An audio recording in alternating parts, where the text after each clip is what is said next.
안녕하세요. 82세 현역 의사 소영철입니다. 요즘 건강검진 많이들 받으시죠? 그런데 건강검진을 받으면서도 혹시 이런 생각해 보신 적 없으세요? 나는 특별히 아픈 데도 없고 밥 잘 먹고 잘 지내니까 괜찮겠지. 병이라는 건 아프고 나서야 찾아오는 거 아니냐고요? 참 많은 분들이 그렇게 생각하세요. 하지만 저는 환자들을 진료하면서 너무도 많이 봐왔습니다. 아무 증상도 없다가 어느 날 갑자기 쓰러지거나 병이 너무 늦게 발견돼서 후회하는 분들을요. 제가 한 환자 이야기를 드릴게요. 50대 중반의 남성분이셨습니다. 건강에 자신이 있어서 평소 운동도 열심히 하고 식사도 비교적 잘 챙겨 드셨던 분이었습니다. 그런데 어느 날 머리가 깨질 듯 아프다고 응급실로 오셨습니다. 아무 이상 없을 거라고 믿었는데 검사를 해보니 이미 뇌출혈이 진행되고 있었고 급하게 수술을 했지만 결국 몸의 한쪽이 마비되고 말았습니다. 본인도 가족들도 믿을 수 없다고 하셨지요. 그렇게 건강에 신경 썼던 사람인데 왜 이렇게 갑자기 병이 생겼느냐고요. 하지만 병은 그렇게 소리 없이 다가오는 경우가 더 많습니다. 특히 나이가 들수록 더 그렇습니다. 사실 우리가 느끼는 통증이나 증상은 이미 몸 안에서 오랜 시간 동안 진행되어 온 변화가 표면으로 드러난 결과일 뿐입니다. 예를 들어 폐암이나 위암 같은 것도 환자들이 흔히 생각하는 것처럼 기침을 심하게 하거나 토하거나 하는 증상이 생겼을 때는 이미 상당히 진행된 경우가 많습니다. 아무리 건강관리를 한다고 해도 몸속에서 조용히 자라고 있는 병은 우리 스스로 느낄 수 없는 경우가 대부분입니다. 이 점을 꼭 기억하셔야 합니다. 그럼 많은 분들이 또 이렇게 물으세요. 선생님, 그래서 매년 건강검진 싹 다 하면 괜찮은 거 아닙니까? 대학병원 가서 몇백만 원짜리 종합검진 받으면 병이 있으면 무조건 걸러지지 않습니까? 안타깝지만 그것도 완벽한 답은 아닙니다. 건강검진은 어디까지나 구조가 망가진 걸 보는 검사입니다. 쉽게 말씀드리면 건물 벽에 금이 갔는지 천장이 내려앉았는지를 확인하는 거지 안 보이는 내부 균열까지 다 알 수 있는 건 아닙니다. 검사 결과 종이에 정상 범위라고 적혀 있는 걸 보면 마음이 놓이시죠. 그런데 그 정상이라는 건 우리나라 사람 10명 중에 9명이 들어가는 범위라는 뜻입니다. 그 안에 들어있다고 해서 완전히 안전하다는 의미는 아니에요. 조금만 방심하면 그 경계선을 넘어서 버릴 수도 있습니다. 또 하나, 머리가 띵하고 기억력이 떨어진다고 해서 무조건 머리 CT를 찍는 것도 정답이 아닙니다. CT는 골절이나 큰 출혈 혹은 종양처럼 아주 뚜렷한 변화를 보는 장비입니다. 가벼운 인지 기능 저하나 일시적인 두통 같은 것은 CT로는 거의 안 보입니다. 제가 뇌혈관 환자들을 보면서 느낀 건데요. 오히려 MRI나 뇌혈관, 조영술 같은 좀 더 세밀한 검사를 통해서 조용히 진행되고 있는 동맥류 같은 걸 발견하는 경우가 많았습니다. 그런 조기 발견이 한 생명을 살리는 경우가 참 많았지요. 머리가 아프다고 해서 다 검사를 해야 하는 것도 아니지만 평생 느껴보지 못했던 새로운 양상의 두통이 생긴다면 무조건 병원에 오셔야 합니다. 특히 새벽이나 자다가 깨는 두통은 절대 가볍게 넘기면 안 됩니다.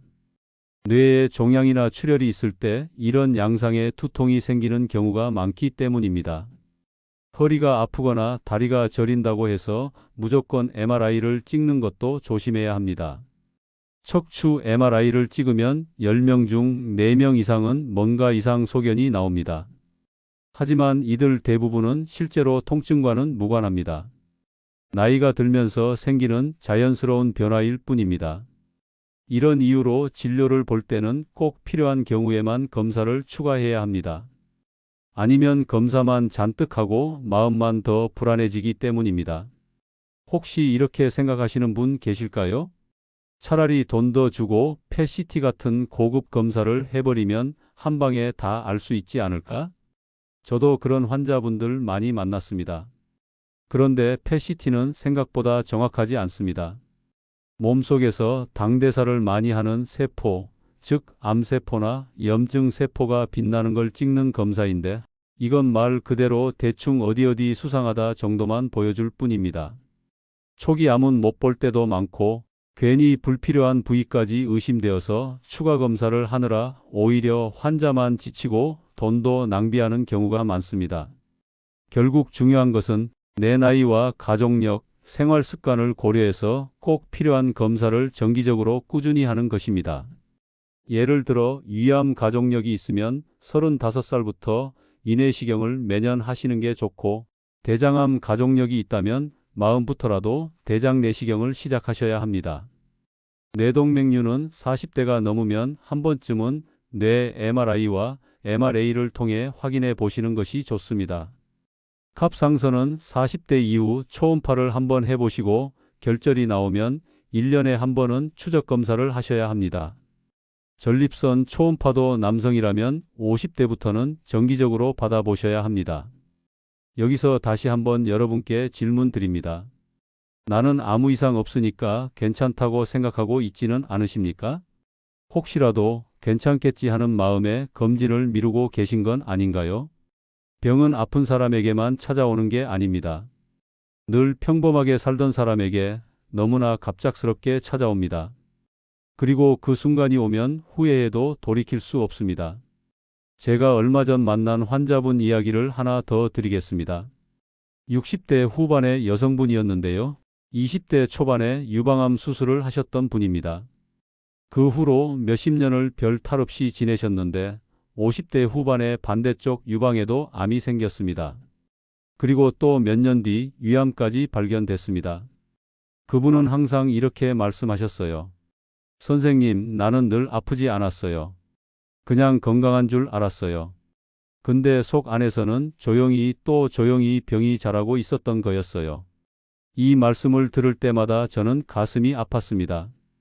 그래서 저는 모든 환자분들께 이렇게 말씀드립니다. 지금 몸이 괜찮다고 방심하지 마세요. 건강검진은 지금 괜찮은 걸 확인하려고 하는 게 아니라 혹시라도 조용히 자라고 있는 병을 찾아내기 위해 하는 것입니다. 마지막으로 꼭 드리고 싶은 말이 있습니다.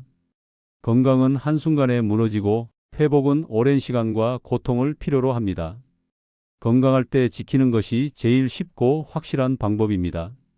내 몸을 믿지 마십시오. 내 느낌을 믿지 마십시오. 정기적인 검진과 올바른 생활 습관, 그리고 조금 더 세심한 관심만이 여러분을 지켜줄 수 있습니다. 지금 이 영상을 보시는 여러분, 혹시 내 몸속에 조용히 숨어 있는 병은 없을까? 지금이라도 확인해 봐야 하지 않을까? 이런 생각이 드신다면 바로 지금이 가장 좋은 때입니다. 오늘도 진료를 마치고 이렇게 말씀을 전하는 저는 여러분 모두가 병을 알기 전에, 아프기 전에 건강하게 오래오래 사시길 진심으로 바랍니다. 감사합니다.